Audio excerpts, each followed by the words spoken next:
Hello, you're listening to the Read Anything Lately podcast. I'm Isaac. I'm Jason. Um, so this is technically the second episode of the Read Anything Lately podcast. We lost the first episode. The first episode is a lost episode. We may release it someday, but we had a really terrible audio setup and we fucked everything up. I'm sorry, we messed everything up. And so we are now recording this episode to hopefully erase the mistakes of the past. Yeah, what he said. I mean, it was vaguely followable, but like we made so many mistakes. We made so many mistakes. Yeah, and I lost 10 minutes from the middle, like the Nixon tapes. Yeah, like we would have had to piece it all together, and then basically string it together for your listening pleasure. And by that point, it would not really be much of a listening pleasure, more like a listening to nails grating on a chalkboard. Yeah. So here we are. We are using Audacity now. We are using Audacity, set up for us by our friend Daniel Gorman, who, as far as I'm concerned, is a sort of sound wizard. You know what they have in Warhammer 40k, the noise wizards? I think. No, the noise. Gorman is one of those. The noise marines. The noise marines. I think he's sort of a noise wizard, and he has set up Audacity for us. Thank you very much, Daniel Gorman. Yeah, thanks, man. Your help is very much appreciated. Indeed. Now, on this particular episode, so on the last episode, Jason asked me if I had read anything lately, as is the titular question of our show. On this episode, and I had recently read Le Tombeau de Moreau by Douglas Hofstadter, and I also talked about La Divina Commedia by Durante di Alighiero degli Alighieri. Today, I'm going to be asking Jason the inaugural question. Jason, read anything lately? Yeah. So I've been reading this. Dracula by Bram Stoker lately, and I've only made it. Okay, so I've only made it past like the first chapter. But I think in the first chapter, well, I know the rest of the story. Like, I mean, most people know how Dracula goes, but like, Right. I think the first chapter is honestly like a almost perfect setup to kind of horror story. I read not all of Dracula. I never finished it, but I did read the beginning. The first chapter is by far the best part of the book. Yeah. So, all right, to basically explain it for anyone who has not read Dracula or at least like seen the movies or something. So the book starts off with detailing with the journal of a man named Jonathan Harker. He's from London. He's some kind of real estate agent. Yeah, he's a lawyer. A But he's solicitor. A real estate lawyer. Yeah. He is described as like a solicitor, and so he is called to assist this really weird, like eccentric count who. From Transylvania. Yeah, he's this guy named Count Dracula. He lives in Transylvania. He lives in this big kind of dilapidated ruin of a castle. And kind of on his way there, we kind of see the first snippets of horror with, as Jonathan Harker, as he's traveling towards Transylvania, almost every single, like, peasant and villager he encounters on his way is, like, terrified. Right. They treat him as though he is, like, descending into the depths of hell itself. Like, they're kind of like, they're fearfully talking in his presence, you know. One lady just straight up like forces him to like carry a crucifix. Yeah. Even though he's not even like he doesn't really even like fall. I believe crucifixes are more they're more Catholic than Protestant. More Catholic than Protestant. I believe Protestants do sometimes carry crosses, but it is much more a piece of Catholic imagery. But yeah, like he's given this and he's really confused. And then eventually we see. So eventually, he comes to this town, right? And this really weird guy, kind of picks him up in this carriage and is like, "Hey, I've been tasked by my master to drive you to his manor and meet the esteemed Lord Dracula himself." Count Dracula, please. Yes.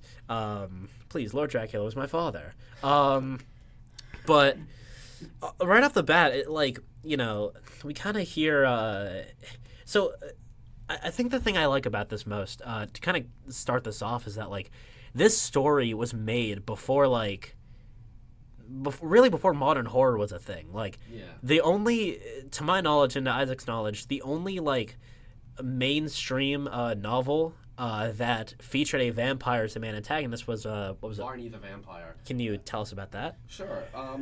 So I will say that vampire fiction did exist. I won't say that Varney the Vampire was the only vampire novel extant before Dracula, but it is the only one I know of. And Varney the Vampire is an extremely cliched, what was called penny dreadfuls.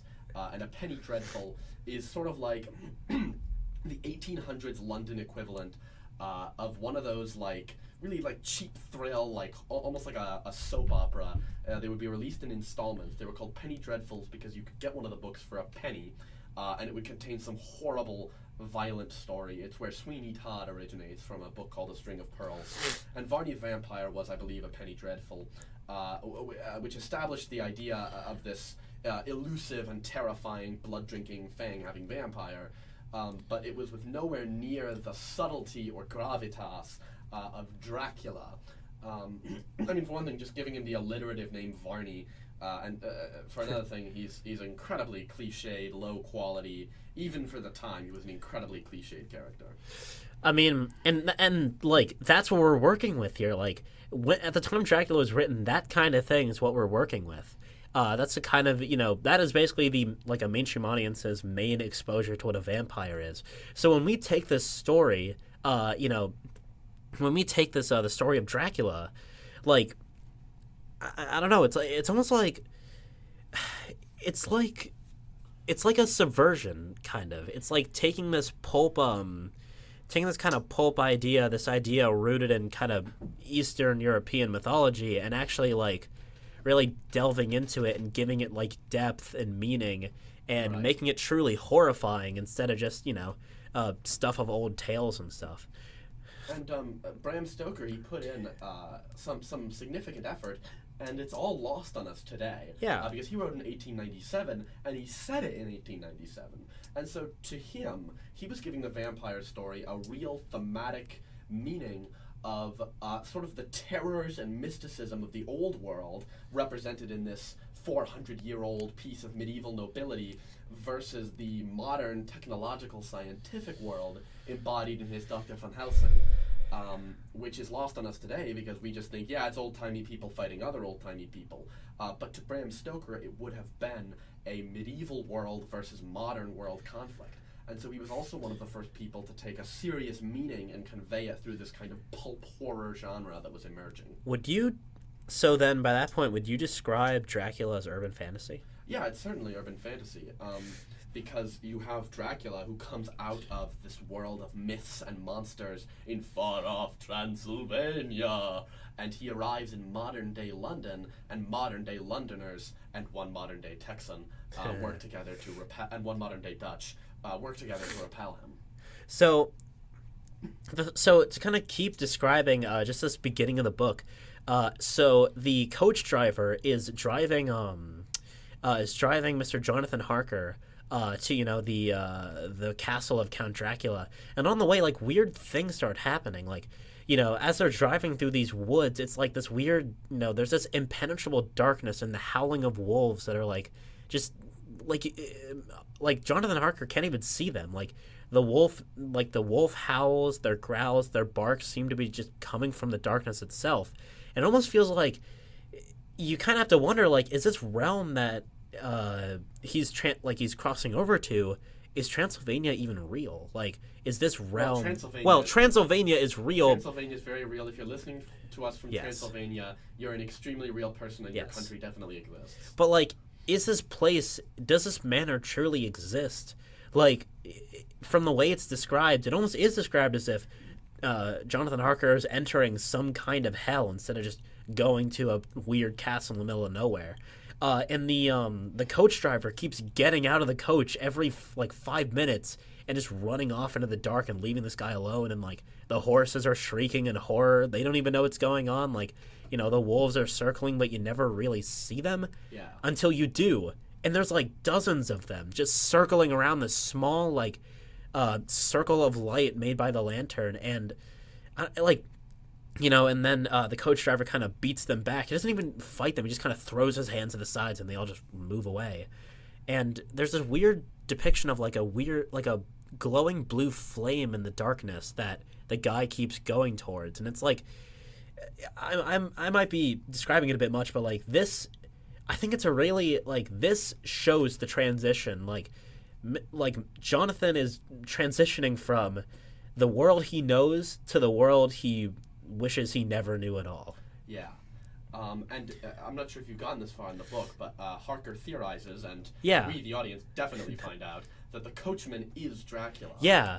And that's another weird thing because we get to the manor, right? And Jonathan is greeted at the door by the Count, by Dracula, and now Dracula he's described like very in depth, like we get almost every aspect of his appearance down to the height of his nostrils, and he is uncanny. Like he is. Like he don't get me wrong, he's a very like well kept gentleman, but like everything about him seems a little off. Like the sharpened canines that protrude over the bottom lip, the eyes that almost seem to glow red, even though Jonathan swears they weren't when he looks at them again. Right. And the weird power of this man's grip is like something unbefitting of a man of his age or stature, and it's the same kind of strong grip that he felt like when the coachman kind of grabbed him by the arm and basically pulled him into the carriage. And like the thing I find fascinating about the beginning of Dracula is like so many classic vampire tropes are established here, or at least popularized. But like the interesting thing is that we find out some things like for example, Dracula, he has fangs, he has he is red lips, pale skin, unnaturally strong. He kind of hides during the day, like he just kind of always departs immediately. And the weird thing about this place, weird thing about Count Dracula is that there's nobody here. No one else is here except the Count. Like the whole place is empty. And like Jonathan at first very much enjoys his stay. Like he enjoys the Count's company. He's a very interesting man, and like he's very interesting to talk to. They have like long conversations. Dracula is asking him almost to a rather suspicious degree about every single aspect, because the reason that Jonathan Harker is here is because Count Dracula is looking to buy a property in London. Right. He's looking to buy like this really run-down, dilapidated manor that like even though Harker himself kind of admits like, hey, this place has some kind of weird like charm to it, even he admits like who would actually want to live here? Like this place is like it's all run down and old and like broken, and yet the Count seems to love it. And then the Count is asking all these questions, like trying to plan out everything down to the last minute detail. And Harker is a bit, he is fascinated to talk to the Count, but eventually he starts to kind of realize things are off when, like, the Count keeps kind of mysteriously disappearing. Half the doors in the castle are locked. He can't really go anywhere. And eventually he sees the thing that really turns this from less of a mystery into a straight-up horror novel. Yeah. He looks out the window one night. He's just admiring this beautiful moonlight over the forest behind Castle Dracula. He looks down towards where Dracula's room is, and he sees the guy climb out in, like, freaking spider climb down the wall face first on all fours, and then head into the ground, and then, head down to the ground, and I think he, like, heads off towards the woods. And, like, that's when this turned into, like, a full-on, like, horror. Like, imagine reading this and not knowing what a vampire is, and then this old Count he's charming, he speaks kind of this weird dialect of English where he speaks it really well, but he has a slightly strange manner of speaking. Yeah. He's fairly civil. He seems like a pretty good guy to know, a pretty decent guy. But then you look at, like, you read this passage of Jonathan Harker looking out the window and seeing the Count just crawling down the wall, and you realize, oh, John's in trouble. This is bad. This is really bad. Yeah. And then so the thing I like about this, though, before I can continue, Isaac, do you have anything to add? Well, yeah, I was going to say that the method of Jonathan Harker's conveyance to Transylvania, and later in the book, his conveyance out, you said something about sort of him crossing over into another world. Yeah. And if I may be kind of the history and culture guy, I'd like to point out that this was, again, the late 1800s. And there was this idea of the even stronger than we have today, of what we now call first and third world countries, or the developed and developing and undeveloped worlds, where we have this very firm border between Castle Dracula and the world around it. The only time Jonathan Harker enters, it is at full dark. I think there's no moon, and it is explicitly with Dracula's. Dracula is the one pulling him in. It is only by Dracula's consent that he is able to enter these woods and enter into the castle. And later in the story, we don't even know how he gets out, but it mentally wrecks him. He is in the hospital with what is called brain fever, what we would now call shock, for a number of weeks, because we are given this impression of almost a membrane around Castle Dracula, this sort of impenetrable barrier where once you are inside, Dracula is the god of this world. It is like a separate universe, and only with his guidance can you punch out or punch in, and it is horrifically dangerous to try to go in or out yourself because of this idea of entering the undeveloped world where suddenly warlords and nobility control everything, and then sort of emerging back into the light. That's also why it is only the castle is only ever entered or left at night in the story, never in daylight. Dracula is both the god and the devil of Castle Dracula. Right, he's in complete control. So, to continue, kind of after this, frankly, horrifying discovery on Mr. Harker's part, he starts doing what I actually really like it when horror protagonists do this. He starts actually investigating. Like, he is, he tries to be smart about it. Like, he kind of starts trying the doors. So one thing he does, fairly soon after this. So there are a bunch of these doors that are all locked, right? And after, he sees this, he is kind of horrified. And he tries to investigate, try to find a way out. The first thing he does, I believe, Harker does, he tries to leave. He tries to get out of there. Like, he just tries to, make a break for it. And when that doesn't work, that's when he sticks around.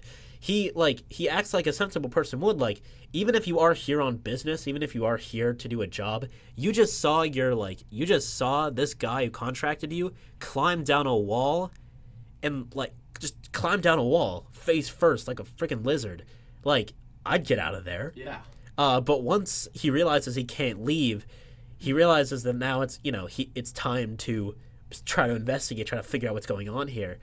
He kind of keeps his cards close to his chest. He doesn't want Dracula finding out that he's kind of caught on, and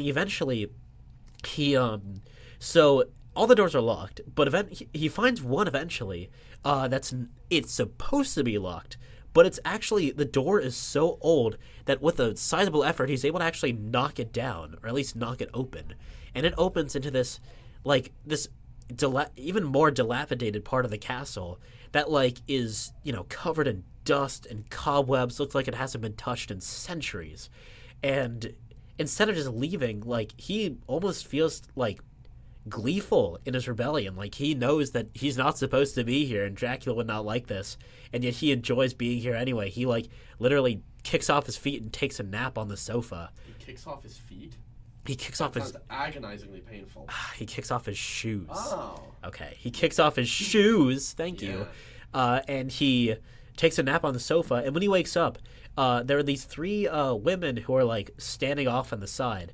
And, they're all kind of laughing to each other. And then they kind of encourage one of them who's this, really pretty blonde haired one. And they're like, no, go, go. There are kisses for all of us, but you are the first. You should take the first drink. And so, they're vampires.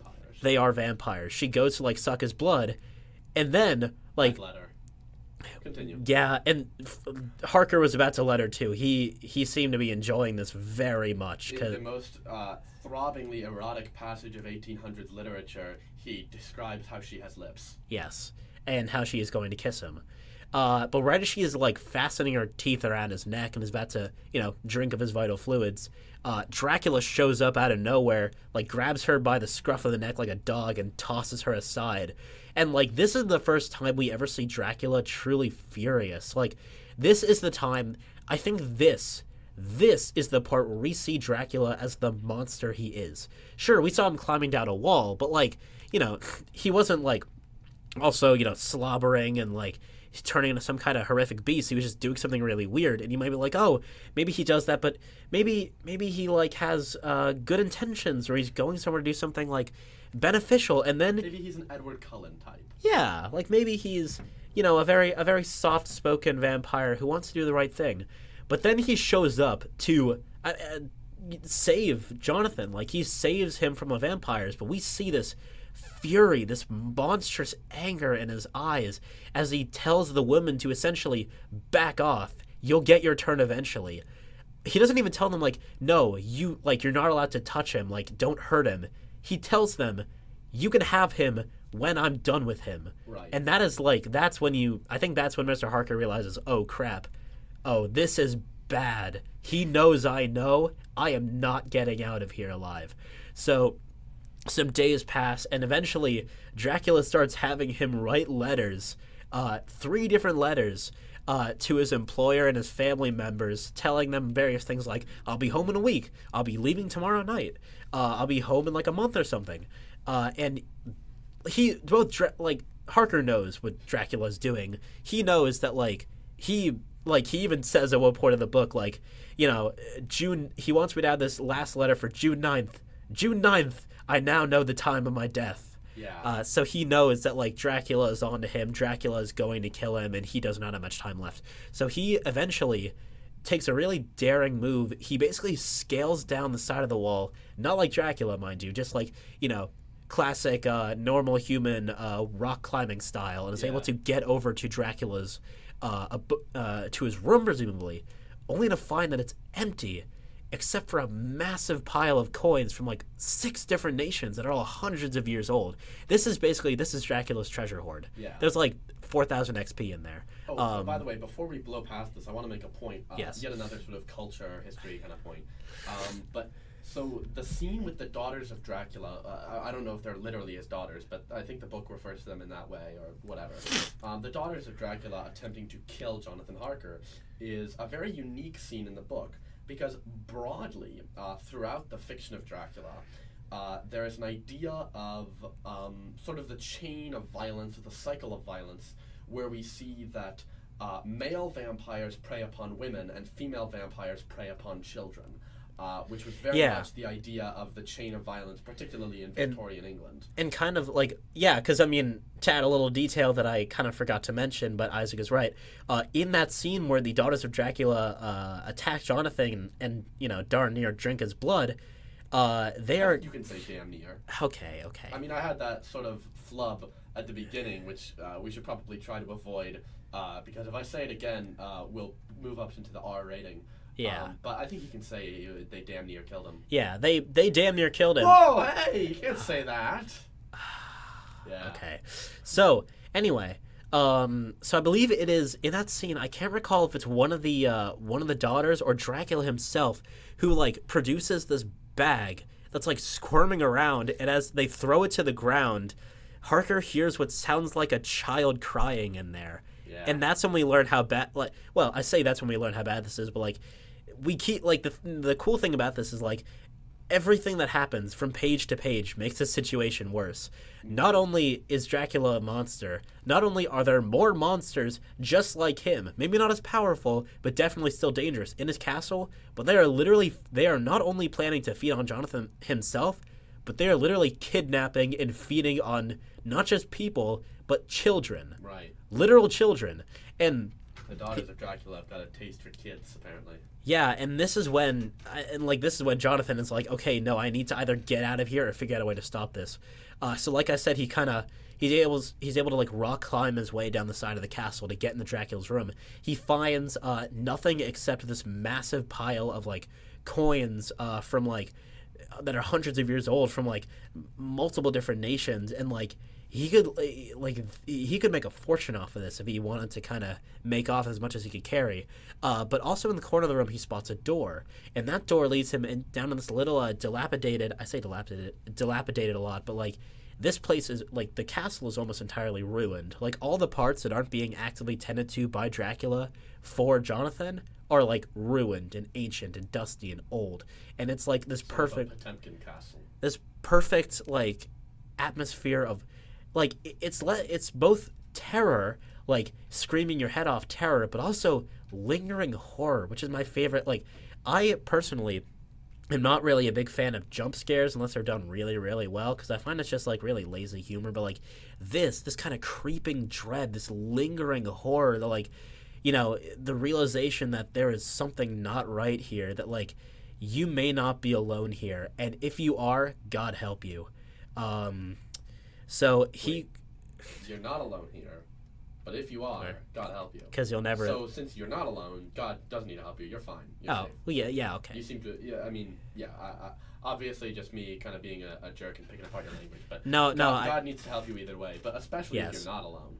But so he sees this door in the corner of the room, and he goes through it, and you know down there is this ruined chapel area with a door that leads out to the courtyard. You know, he can't go through it though, because obviously by this point all the doors have been barred, maybe even magically sealed. He can't leave. But then he sees in the ground these boxes, these strange boxes, and as he investigates, I think they basically look like normal boxes. Yeah, they basically look like normal boxes. But they're unaccountable boxes. Yeah, and they're all like in piles of wood, or not in piles of wood. They're all like in like shallow graves almost. He cracked one of them open, and there he is. The Count, sleeping in it. Yeah. He doesn't even look like he's sleeping. He just looks like he's dead. Like, he just looks like a corpse. And yet, his face is still warm. His face is still flushed with, you know, life. In fact, he even looks a bit younger than he did. And I can't remember if it's like... I think it's actually later. But, you know, Jonathan eventually, you know, leaves. He gets out of there. He manages to get out of there. And you know Dracula doesn't wake up and like attack him or anything. He's able to get out of there. And you know days continue to pass. He's trying to write letters to his family members, and specifically his Mina is his wife, right? I think she's his fiancée. Yeah, because for a second when I first read it, I'm like, wait, is that his sister? But then I read, oh no, it's his fiancée. Yeah, possibly they're married. I don't remember. No, because she talks about kind of the preceding chapter how you know they're going to get married, but they're not married yet. But so he's writing these letters, and he's desperately trying to he's even writing them in shorthand so that Dracula can't really read them. And so these guys show up. So they're referred to as gypsies, which I think kind of the story is a bit dated in some places. I mean, there's a lot of mentions of like ethnic groups and stuff, and like kind of making comments about them and like traits about them, and in some cases it's kind of harmless, but in other cases it's like there's a bit of racism going on in here. There's a bit of racism in the story. I don't think that gypsy is quite as offensive a term as people think it is, but I think it is not preferred. Yeah, it's not a term that you should use in earnest. The only reason I'm using it here is because this is what the book literally describes them as. It puts me in mind a little bit of the word Negro, which used to be the completely inoffensive term, but has gone out of style in the past 60 years. And now... even though really it was never an offensive term, it still now carries a sort of offensive air, just because it is out of date and out of style. But I'm also not sure. I'm not sure exactly how offensive the word gypsy is. But so these these gypsies, and these are people, these are Romani people. They're from the area they're from the area we now know as Romania. And so they show up. They're literally sitting right outside Dracula's courtyard. They're like setting up shop. It seemed like they're planning something. They're carrying boxes down. And so, Jonathan Harker, he goes over and he's like, hey, guys, can you deliver this message for me? Like, please, I need to get out of here. So he kind of throws the letter down, and one of them they can't really speak the same language, but, like, the guy throws it down to kind of bows to him, and it seems like he's making a promise. Literally hours later, Dracula shows up, throws the letter that Jonathan tried to send down on the table in front of him, and is like, what's this? Or like it doesn't even like question him, just like, oh, I caught the the gypsy's trying to deliver this, but, I can't read it. And if I can't read it, then, well, it must not be that important. And then he just throws it into the fireplace and burns it. And then, this whole time, there's this look of this smug satisfaction on Dracula's face. He knows he has Jonathan in the palm of his hand, and at this point he's basically given up all pretenses of trying to remain stately and courtly. He knows Jonathan knows exactly what's going on here, and he knows that Jonathan knows he's going to die, and he's kind of reveling in it. This is where we really see Dracula become the monster we know he is.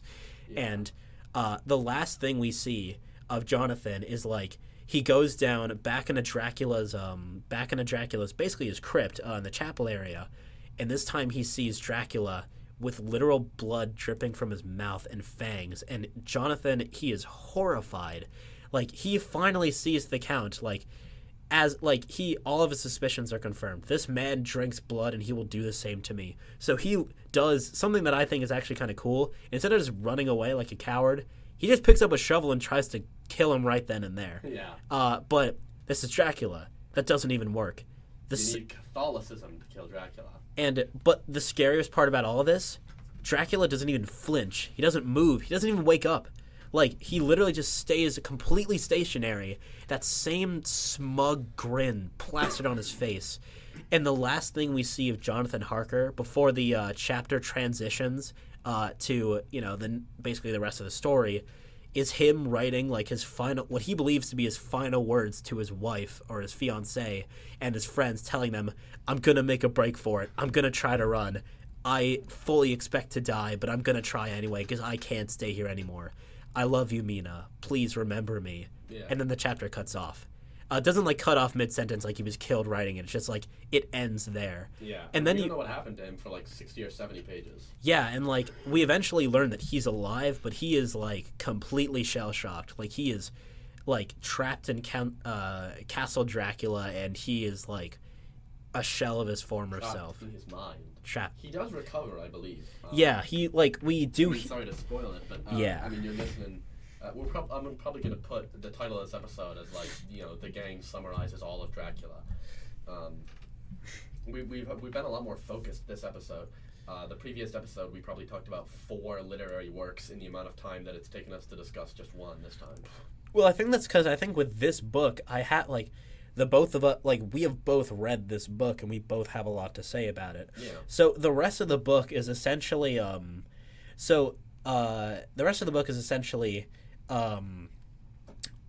this ragtag band of adventurers, kind of led by the mysterious yet rather humble and civil Dr. Van Helsing, who basically gathers these people together.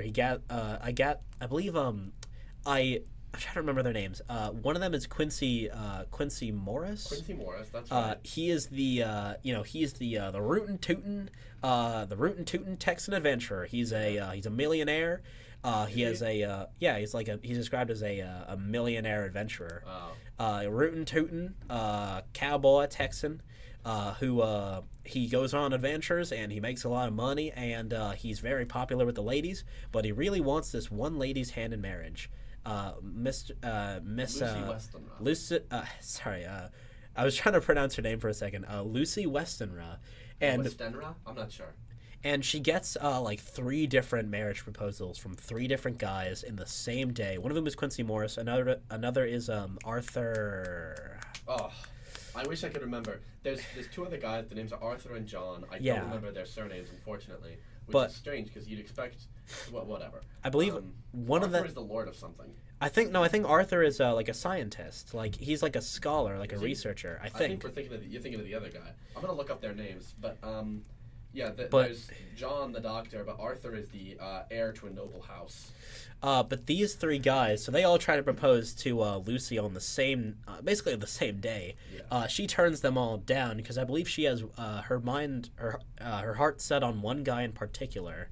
Though she doesn't kind of reveal in her letters who that is just yet. Yeah, here we go. It's so the other 2 are Arthur Holmwood and John Seward. Yep.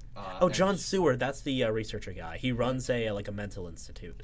And Arthur Holmwood is the guy who she has her mind set on. He is the one rather, who she ultimately wants to marry. But So what happens, I believe, is that so Dracula comes to London. His plan works, and what we kind of discover at the end of the Jonathan Harker chapter is that Dracula is basically he is shipping coffins to his new home in London. He is setting up shop here. I don't know if he is necessarily like leaving Castle Dracula behind entirely, or if he's just setting up like an outpost somewhere else. But either way, yeah, Dracula's designs are at once very clear and very opaque in the book. On the one hand, we know that he wants to go to London, and we know that he's not just going there to see the sights, but he's also not just going there to consume young blondes, because ultimately, when he turns when he gets there, what he begins doing is he establishes a human familiar, a man named Renfield, who is one of the most chilling villainous characters in the history of literature.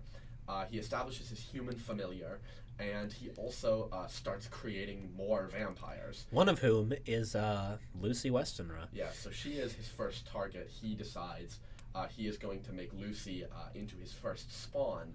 And so there is a feeling that he is trying to take over London or take over England, that he is not just here to feed, but he is here to establish. But it is unclear to me if he is merely trying to establish a cell here, like what he had in Transylvania, where he kind of has a sphere of influence, or if rather he really wants London. He wants to invade. He wants to take over. He wants to be the new Lord Protector.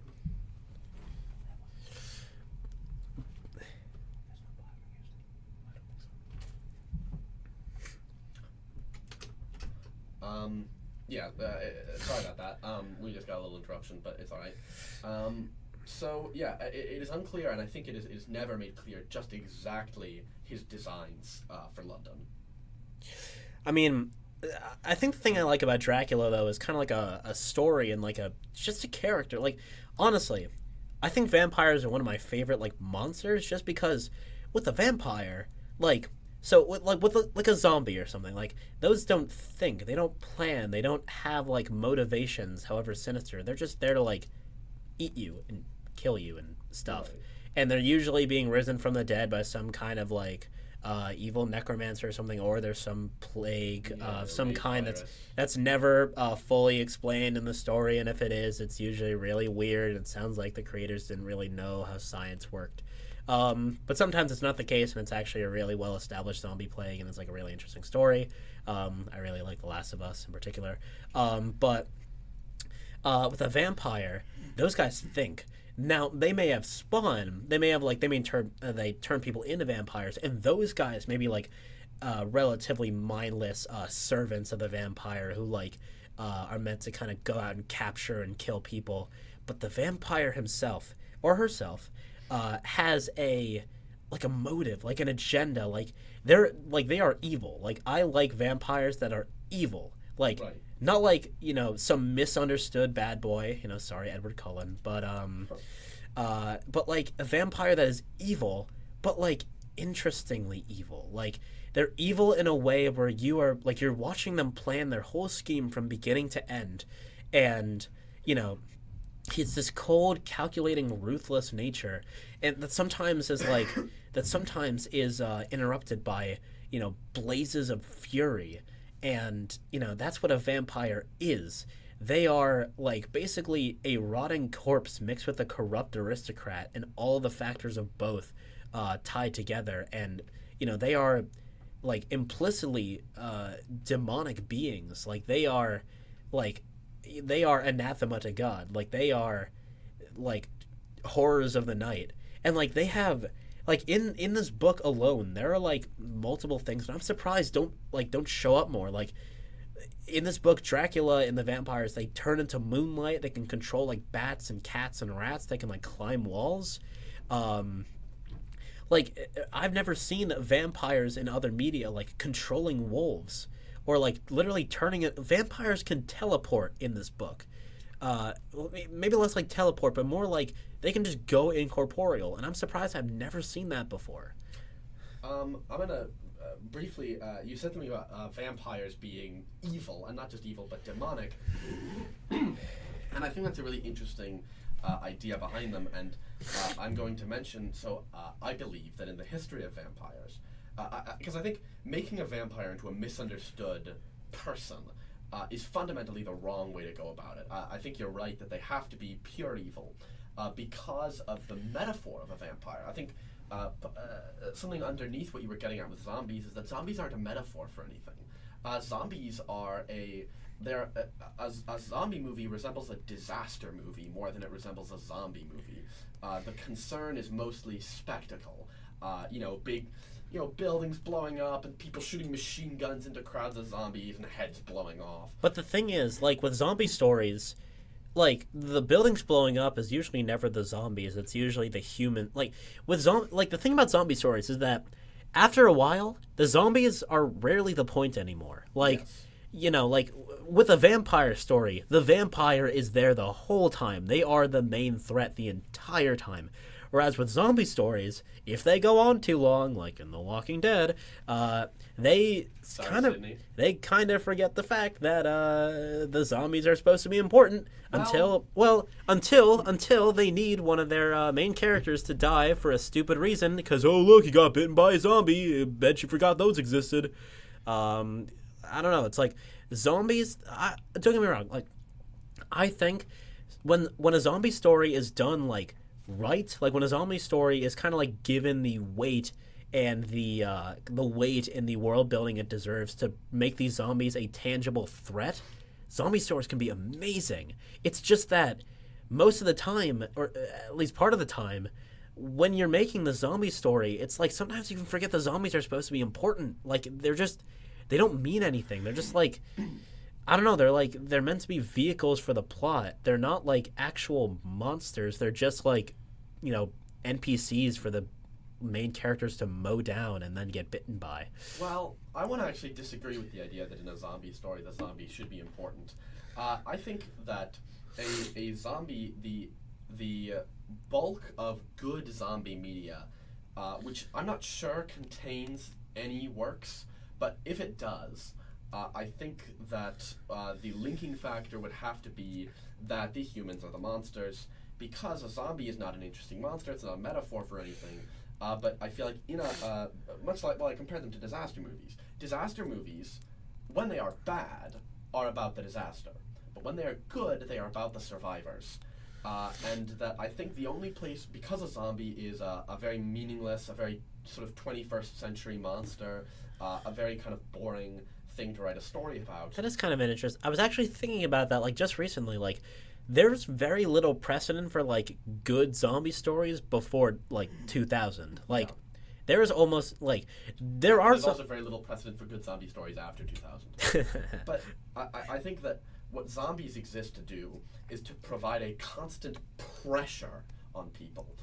Much like the disaster in a disaster movie, if you think about any other apocalyptic non-zombie fiction, I'm not going to put these in on the cover of the video because I'm only mentioning them in passing, but The Road would be one, Mad Max would be another.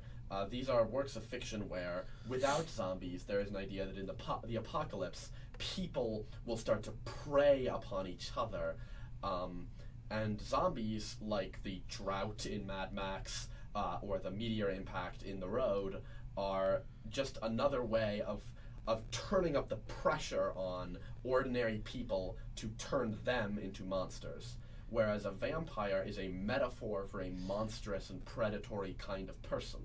Yeah, for example, the Dracula would not have been the same story if, Count Dracula wasn't a vampire, was just like a normal guy. But a character like Dracula could be a very intimidating villain in a non-vampire story. Right.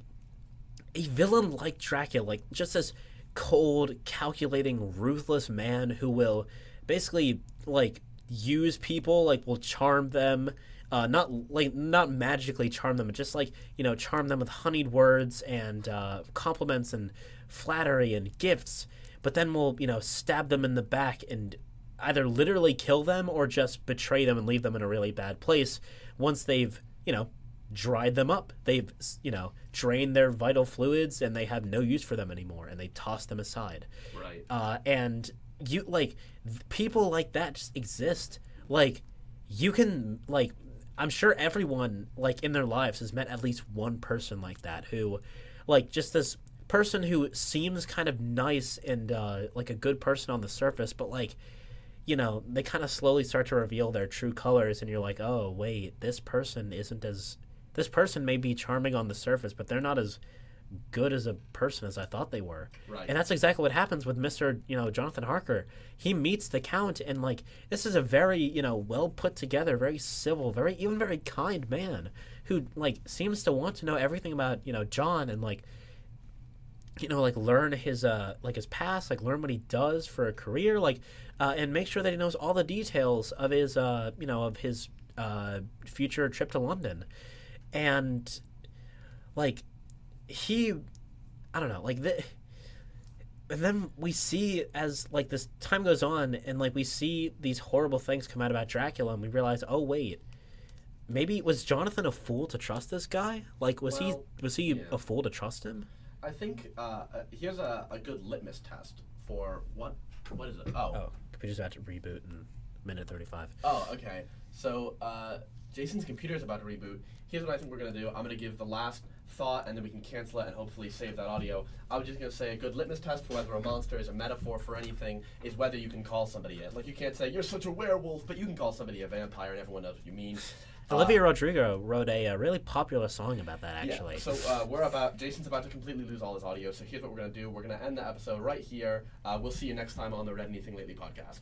See you later.